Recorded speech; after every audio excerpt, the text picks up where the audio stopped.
Good morning, student. Open your SST book, page number 67, chapter 10, The Age of Machines. तो previous class में हम लोगों ने 67 और 68 को पढ़ा था और मैंने समझाया भी था। आज हम लोग पेज नंबर 69 देखेंगे। कोल was the first and most important fuel to be used in machine on a large scale. तो कोल एक पहला और बहुत इम्पॉर्टेंट फ्यूल है जो मशीन में यूज होता है लार्ज स्केल में। Coal is found deep below the earth surface. Coal कहाँ फाउंड होता है? एकदम डीप बिलो द अर्थ, बिल्कुल अर्थ सरफेस के नीचे। At first some coal deposits were almost on the earth surface.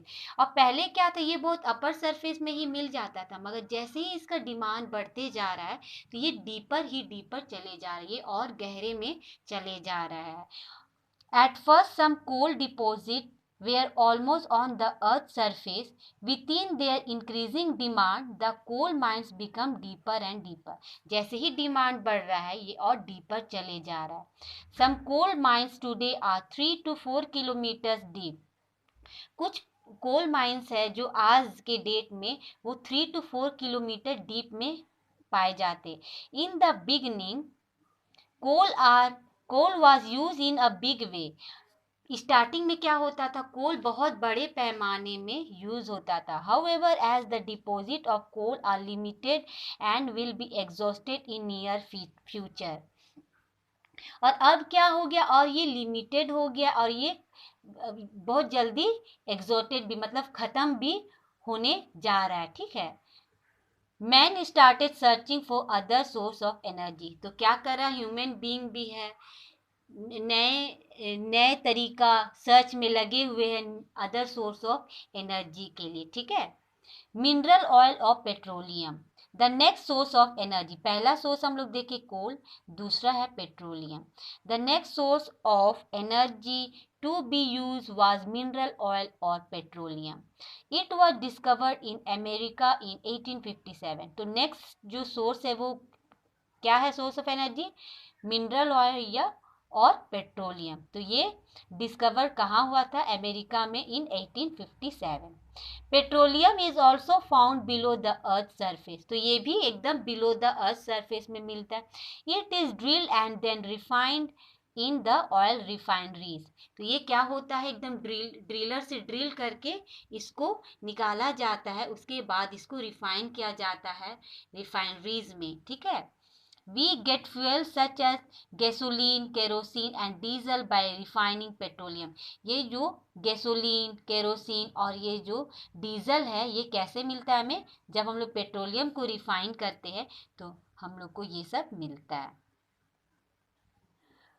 Gottlieb Daimler, a German scientist, invented an engine that could run on petrol in 1885. तो ये जो साइंटिस्ट है, जर्मन साइंटिस्ट, इन्होंने engine का invent किया था जो रन पेट्रोल पर वो चलता था 1885 में। ठीक है। ये नेम को आप लोग याद कर लीजिएगा। 1 year later in 1886 he made a 4-wheeled car. 1 year later मतलब 1886 में, 1 ईयर लेटर इन 1886 में इन्होंने 4-व्हील्ड कार को बनाया। ठीक है। Thus the era of motor cars began. और उस समय से ही मोटर कार का जो मतलब जो समय चलते गया, मतलब उसका यूजेस स्टार्ट हो गया। टिट बिट्स, ये जरूर आप लोग पढ़िएगा। Michael Faraday of England invented dynamo in 1831। Michael Faraday जो थे उन्होंने, जो इंग्लैंड के थे, उन्होंने डायनामो का इन्वेंट किया था 1831 में। Karl Benz of Germany made the first petrol car in 1888। ठीक है, इसको याद कर लीजिएगा।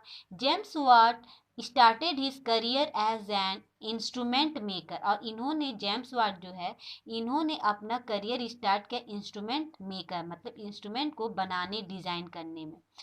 Rudolf Diesel invented diesel engine. और रुडोल्फ डीजल, इन्होंने क्या इन्वेंट किया था? Diesel engine. ठीक है। However, like coal, the deposit of mineral oil are also limited. जैसे कोल है ये लिमिटेड है, उसी तरह mineral oil are also limited.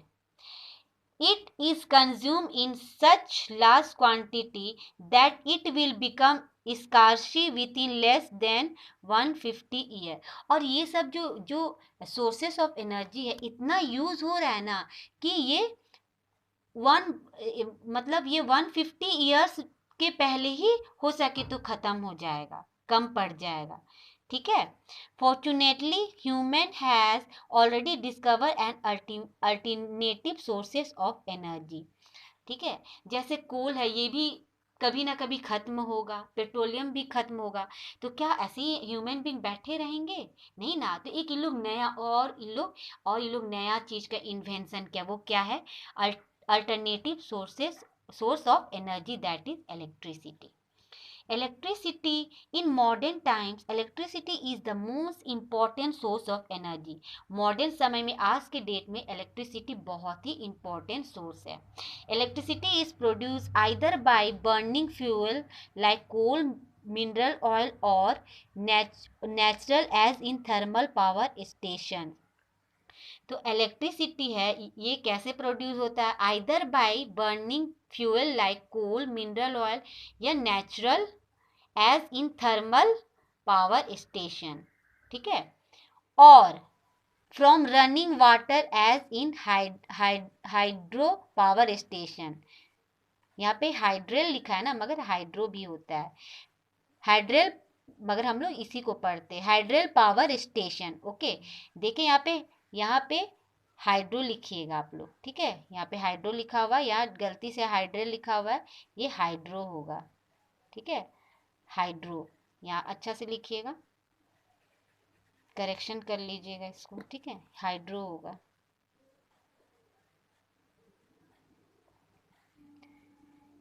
Electricity produce from water is called hydro electricity. तो क्या होता था? इलेक्ट्रिसिटी प्रोड्यूस करने के लिए कोल, मिनरल ऑयल ये सब का यूज होता था थर्मल पावर स्टेशन में. ठीक है. उसी प्रकार रनिंग वाटर का भी यूज होता था. ठीक है. हाइड्रो पावर स्टेशन में. ठीक है. जिसको बोलते हैं, और जो इलेक्ट्रिसिटी प्रोड्यूस होता था वाटर से उसको क्या बोलते हैं? Hydro electricity. ठीक है. अब हम लोग पेज टर्न करेंगे, page number 70. The discovery of electricity has an interesting story. ये बहुत डिस्कवरी जो है इलेक्ट्रिसिटी का वो बहुत ही इंटरेस्टिंग है. A man in the Netherlands made a strange toy call Leyden jar. एक मैन था, एक आदमी था, वो नेदरलैंड में एक अजीब तरह का वो खिलौना बनाया था जिसका नाम है Leyden jar. It was like a glass bottle coated with metal foil inside and outside. और उन्होंने एक जार बनाया था, वो ग्लास बोतल था. ठीक है. Coated with metal foil outside and inside. और एक वो मेटल फॉयल से वो कोटेड था, कवर था, अंदर में भी और बाहर में भी. It had 2 wire, one inside the बोतल and the other outside it. और 2 वायर था, एक बाहर और एक अंदर. ठीक है. When these wire were joined, they produce spark. और जब वो दोनों वायर को वो ज्वाइन होता था तो स्पार्क करता था. Sometimes they also gave a mild shock. और कभी कभी क्या होता था, वो हल्का सा शॉक भी देता था. The shock could make a boy or girl jump. वो ऐसा शॉक देता था कि अगर कोई भी बॉय हो या गर्ल वो जंप कर जाएंगे. People would laugh to see the boy or girl jumping. और people लोग बहुत हंसते थे यदि कोई जंप करता था. They began to call this toy he laughing jar.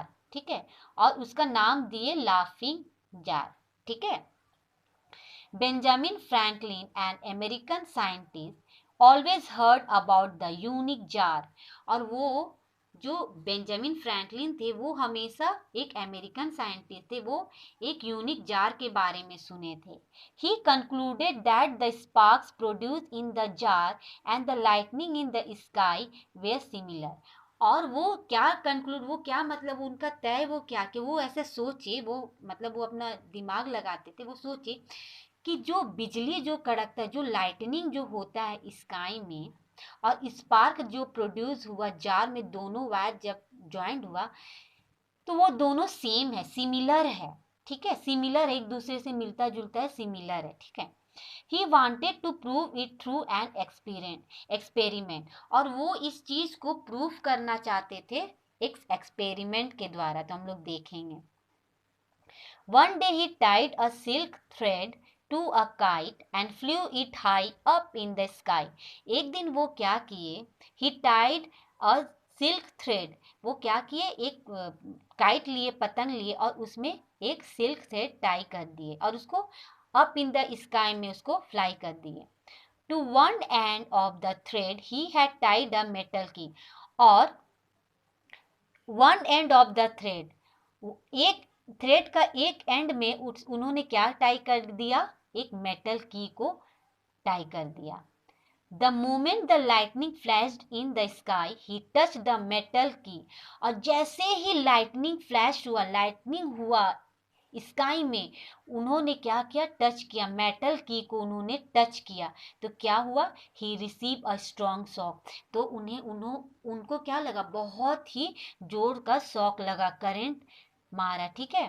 दस Benjamin prove that the shock in the jar and lightning in the sky way similar, और उन्होंने ये प्रूव कर दिया कि जो शॉक उन्होंने एक जार से मिला था वो सेम, वो शॉक उन्हें जब उनको लाइटनिंग से भी उन्होंने देखा। This is how electricity was discover, तो ऐसे ही इलेक्ट्रिसिटी का डिस्कवर हुआ, ठीक है। आप यहाँ पे देख रहे हैं एक्सपेरिमेंट, शायद ये बेंजामिन फ्रैंकलिन है, इन्होंने काइट बनाई, इनको मेटल की से कनेक्ट किया, ठीक है। अब हम लोग आगे देखेंगे। Now the scientists got busy in finding ways to produce electricity, और साइंटिस्ट अब बिजी थे इलेक्ट्रिसिटी, वे बहुत वेरियस इलेक्ट्रिसिटी प्रोड्यूस करने को का तरीका को लेके। इन 1800 an Italian scientist Alessandro Volta made the first battery which could produce a small amount of electricity.